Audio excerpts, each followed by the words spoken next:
Craving that late-night chalupa, but hate fumbling with cash? Well, I'm about to show you how to effortlessly use your Taco Bell gift card directly within the Taco Bell app. First, make sure you have the Taco Bell app downloaded and open it up on your phone if you don't already have it. You can find it on the App Store or Google Play. Go ahead and tap the Taco Bell icon. Next, look for the My Rewards section. It's usually located at the bottom of the screen or in a menu that you can access from the top left corner of the screen. Tap on it. This is where we'll add your gift card.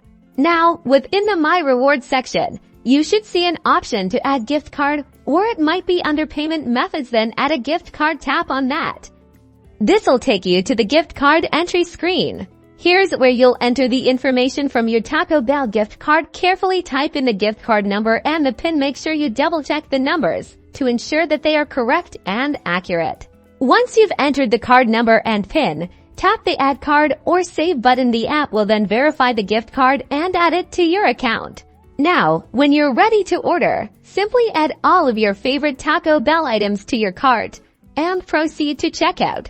During checkout, you'll be able to select your Taco Bell gift card as your payment method. The app will automatically apply the gift card balance to your order. If your order is more than the balance on the card, you can add another payment method to cover the remaining amount. And that's all there is to it. Now you can easily pay for your Taco Bell cravings with your gift card right from your phone. Enjoy your meal.